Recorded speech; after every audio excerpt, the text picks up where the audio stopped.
quick at this time. So I'll be giving the next period of instruction or just an update. My name is Bill Genochio. I'm the VA coordinator for the state of Ohio. So based on the last couple months, I've taken over all the claims and appeals throughout the state and oversee all your county veteran service offices as well as the service offices that we just read about in the slides at all the VA&C. So if you ever run into an issue or a complaint with a service officer, one of the department service officers or a county veteran service officer, if they're not giving our service meeting to our veterans, let me know. My information on this slide and the last slide that we just had, that way I can address the issue through the proper channels and make sure we're providing the best possible service we can for our veterans. We owe it to them, and that's my main priority. Marine Corps veteran myself, so with that, bear with me. I talk fast, and this isn't written in crayon, so I gotta look at your heart, all right? So this is basically the purpose of this presentation, just give you an update on the claims that is going on within the American Legion and where our focus is and how we're conducting it. So total submittals, this is August of 18 to last night. Okay, I didn't adjust the numbers on this, but I did update the slides last night. So just give you kind of an idea, 749 submittals. A submittal is a package of the veteran submitting to us anything from your basic benefits to an appeal, to a change of address, anything the veteran has to do in regards to VA is considered a submittal, so it all wraps up. We processed 749 of those. 806 of those are courtesy copies. Courtesy copy, like I explained in the last class, is basically Ms. Heller, one of her last projects as the VA&R committee director, was we gave the county veteran service officers in the counties who are accredited the benefit to process their own claims. So what they can do is they can process these claims fax directly to Janesville, Wisconsin, and all they're required to mail us now is the receipt copy and what they sent. Just, hey, this is what we sent to them, this is the receipt that they received it, we track that. But it just speeds up the process. It takes some of the extra paperwork and workload that the Cleveland VA regional office was having and put it on the counties to process and track their own claims. So a total of over 1,500 submittals have gone through our office. I put down the various forms that we submitted, just to give you an idea. 80 new claims for benefits with the 526. The 527 EZ, that's an application for pension, non-service connected pension. Quickly how that works, it's kind of depressing due to the fact that this is based off of the national husband. So a veteran that is in hard times and he doesn't have a service connected disability, he wants to file a claim for pension to help him out. If he makes over 13,000, say 13,800, I don't know the exact numbers written down in office, but it's 13,000 a year, they don't qualify. All right, so how a veteran can live off of 13 grand a year? Most of us probably blow that up. Well, probably the bar last night, right?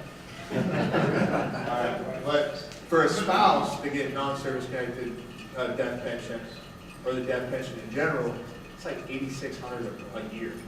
All right, she makes over that, she doesn't qualify. So, and real quick, I forgot to mention this in the last class. I know in Mr. Cunningham's brief, we talked about the 21-22 for the spouse. That is very important when a veteran dies, because when the veteran dies, within the VA, the claim dies. So that claim gets shut down and put away. So when that spouse comes in and files for a death benefit or burial benefits, we have to get a 21-22 on her to represent her in place of her deceased husband or wife, depending on it. Without that, the claim goes away, we can't do anything. So that's why we have to take the 21-22 on her to open the claim back up to VA's eyes, pursue it to hopefully get whatever he might have got awarded to her that was qualified for different benefits. The 21-22, we brought 72 new people in the American Legion over that time. Initiated 14 new notice of disagreements, executed 10 Form 9s, 21 intent to files, which is the 0966. Basically, that's just telling the VA, hey, this veteran's got an issue, he's got a problem, he wants to file for something, we don't know what it is right now, or lacks of evidence, to hold his claim open and his data claim for 1 year for us to find that information. So that, like I said, buys us time to strengthen the claim to be able to take care of the veteran. And then, like I said, this doesn't form certain courtesy copies that the county sent directly to, because you're supposed to send receipt. Nothing's perfect. This is just an update of the Cleveland Bureau. This is the regional office for appeals. I have over 8,800 appeals pending in the Cleveland VA regional office. 8,100 notice of disagreements, which a notice of disagreement, I'll go into a little more detail. I know Mr. Cunningham hit on it, but I'd like to go a little more in depth. The notice of disagreement is you file your 526EZ asking for benefits. Your benefits are denied, or part of them. The notice of disagreement, the 0958, is your first step to start the appeal process. So you're basically telling the VA, I disagree with your denial. I want you to take another look at it. De novo review. Brand new set of eyes, here's new evidence, whatever the case needs, I want you to look at my claim again. Well, that started getting processed, and the VA still says negative. We're still going to deny it. Then you step into the VA Form 9. The VA Form 9 actually formally officiates or certifies your appeal to the board. All right, so that's the next step to say, hey, I still disagree, I want another look at it. The main two differences of the 0958 and the Form 9 is the 958 stays at the bearer level. So they're based off the 38 CFR. Alright, so this, you can Google that book if you wanted to see it. It's a lot of fun reading about that fit. But like I said, they're bound by that. So if the CFR says grant it, they grant it. If the CFR says deny it, they deny it. Board of Veteran Appeals, I call common sense law. They can look at case law, specifics. They don't have to be, they're not bound by the 38 CFR. They look at cases like DeLuca versus Brown, or, you know, there's thousands of them out there. We have those references so we can argue better. And you'll see on a couple slides later, we're a lot more successful with BVA because we can take it outside of 38 CFR and use some common sense. Remanded to the Bureau from the BVA is 438. Basically, what that means is the claim goes up to the BVA, there's a mistake, there's an error. The VA regional office forgot to adjudicate the claim proper way. They failed to do a duty of assist as they're required to by law to the veteran. So they kick it back from the VBA back down to veterans. You see 434 claims were wrong with the VBA and had to be sent back. This is where a lot of your delays come with your claims. AMC, your Appeals Management Center, there's a pending remand of 992 and about a 215-day turnaround. That's the best case scenario, 215 days. And like I said, this is current as of 2018. All right, everybody's familiar with, I know I see some familiar faces from this morning, but everybody knows of RAM, they've heard of it. Anybody not know about RAM? All right, well, RAM launched about 8-9 months ago. All right, so the state of Ohio originally sent out 2,569 for letters for people to opt in or decline RAM. 376 opted in for 14.6%.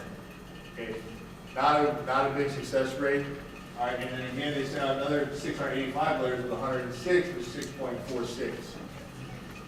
What we're seeing with RAM is real skeptical and sketchy because we had to pick 3 lanes, we had an in-year appeal.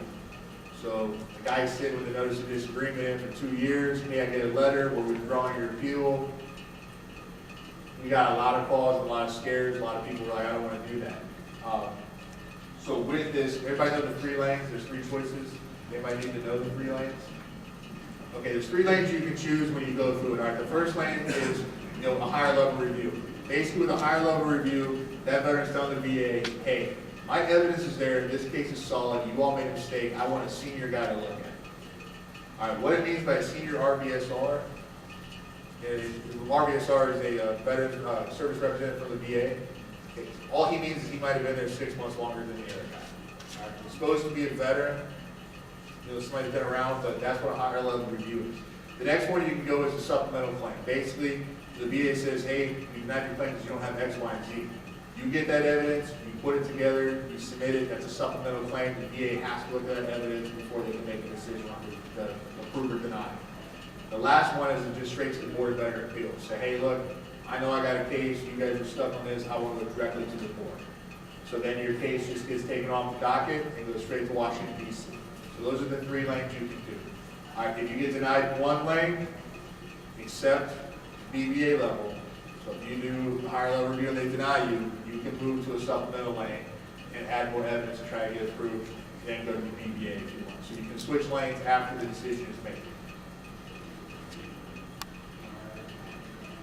So these are, I just put this here just to give you a snapshot. This is nationwide, so this goes throughout the United States of London. But to kind of give you an idea of how many appeals are out there. And you're almost at 25,000 appeals pending, 21,000 notice of disagreements. You can see the timeline jumps way up there. So if our appeals get wrapped in there, because the VA decided that they're gonna do what they call a national work view. I don't know if anybody's ever heard of that. All right, so you got big offices like Cleveland, you got big offices like, San Diego, but you got small offices like St. Paul, Minnesota, or, Sioux Falls, whatever. So they made this national work view to where they'll take claims from the big cities and send them to the little cities to hopefully get the claims done faster. It doesn't always work, but you can still see with doing that, it's still taking over a year for those districts. Form 9 is about the same, almost 3,000, it's a little bit faster. The Form 9 from an NOD, 880, those are generated and remanded again from the bureau, back to the bureau. You've got almost 1,500 again. A lot of these veterans, if you're talking with them, make sure they got their ducks in a row and they're talking to the service officers. That's a lot of appeals that get up to the board, which takes 3 to 5 years to get there. The turnaround be kicked back because of the duty to assist or the veteran failed to submit evidence. It's a lot of wasted time. So by you guys having the basic knowledge and sending them our direction, we can cut that time in half by providing the right stuff. All right, those are taking almost 3 years. This right here, I just wanted to capture and show you what the service officers are doing for our veterans. VA grants, this goes back since February of 2015 to 16, or 2016 now. There's a big fight to get your claim to the VA and get it won. That's one battle. Now once it's won, I've got veterans that wait 6 months, 8 months for an award letter. Because once they get approved at the board, then it comes back to the regional office. The regional office, and when I say regional office, the VA side. They have to look at what the grant was, they have to look at the money, they have to look at anything that was paid before, they have to look at the percentage. So sometimes these can take a little bit. So this data, every day can go up as they come off the board. So this is the most accurate I can get you. $3,971,040.37 just off of BVAs. We had another $1.26 million on the DROs. Remanded grants that come back and we re-adjudicate them and say, hey, we fixed the errors that were found. We got another $329,000. So in total, we brought in, well over $5.3 million for our veterans. And that number, like I said, every day as the VA updates these cases in the system, can easily climb. If I had to guess, I'd say we're probably over $5.5 million. This just goes over to show our success rate. 161 BVAs have been held. Out of those, we've had decisions, because I can only add them once we've got a winner or loss. We're at a 75% success rate on BVA hearings. And you can see that line started growing hearings at 108 to 68, 63%.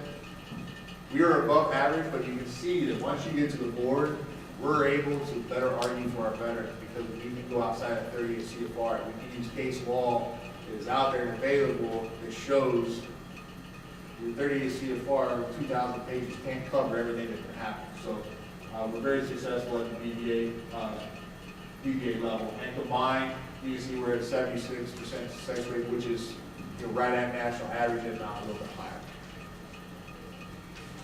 This is all my contact information. I know I have to give to Gav fast sometimes, so is there any questions on anything? A form, how do you file for anything, questions at all? Sir. There's this question, you're located on East 9th Street? Yes, sir. Yeah, we're at the Anthony J. Sobers Federal Building downtown Cleveland. Like I said, I service the entire state now, so if there's something that comes up, there's my, the only number I do have on it, my Legion cell, which I was just given to me, and then you got my office number as well as 2 different emails. I have my VA and Legion. So if there's questions you have, Legion email, I get 24/7. It's tied to my phone. VA, I only get Monday through Friday from 8 to 4. So if it's pertinent, send it to my Legion, and I'll get my answer back as fast as I can. But we do stay pretty busy because there's only 4 service officers in the entire state to handle appeals. And that's the Cleveland regional office that we talked about. So, any other questions on anything? Hopefully I didn't bore you. See some tired eyes, I feel you. All right, going once, twice. That. All right, thank you, gentlemen and ladies. Appreciate it.